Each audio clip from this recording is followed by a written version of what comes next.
Russia fires new waves of missiles at Ukraine and hits energy infrastructure. Russia launched fresh waves of missile attacks across Ukraine on Saturday, killing at least 20 people in a strike on an apartment block in the eastern city of Dnipro. A number of other cities, including Kyiv, Kharkiv, and Odessa, were also hit. Much of Ukraine is now under an emergency blackout after missiles hit power infrastructure in several cities. Earlier, the UK said it would send Challenger 2 tanks to Ukraine to help the country's defense. UK Prime Minister Rishi Sunak said the Challengers, the British Army's main battle tank, would help Kyiv's forces push Russian troops back. Russia responded by saying that providing more weapons to Ukraine would lead to intensified Russian operations and more civilian casualties. Later on Saturday, a day when Ukrainians celebrate the Old, or Orthodox, New Year, Ukrainian President Volodymyr Zelensky said Russian attacks on civilian targets could be stopped only if Ukraine's Western partners supplied necessary weapons. What is needed for this? Those weapons which are in the depots of our partners and which our soldiers are waiting for so much, he said in his nightly video address, adding that his forces shot down more than 20 out of 30 Russian missiles fired at Ukraine.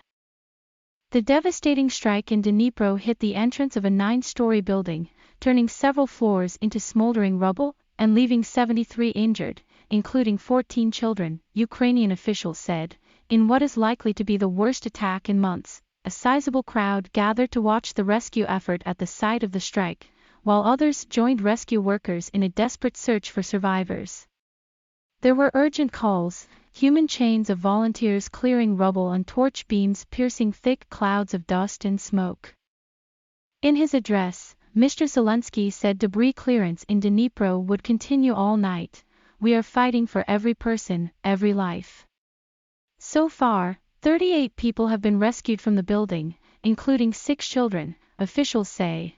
There is no information yet on why the apartment block was the object of such devastation, as it is some distance from the nearest power facility. On a day when Russia seemed intent, once again, on targeting Ukraine's energy grid, this could have been one of the less accurate missiles in Russia's arsenal. Or something brought down by Ukraine's air defenses, although on the face of it, this seems a less likely explanation. It has been 2 weeks since the last wave of Russian attacks on Ukraine's power grid.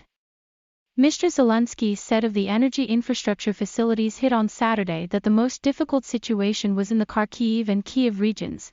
Ukrainian state energy company Ukrenergo earlier said round-the-clock consumption limits had been set for all regions until midnight local time. Officials, in the West and in Ukraine, had begun to wonder if Russia's energy war might be coming to an end, due to a possible shortage of suitable missiles and the evident fact the strategy has yet to break Ukraine's spirit. Saturday's attacks suggest Moscow still thinks it is a tactic worth pursuing. Click subscribe to receive more information about new videos. Thank you.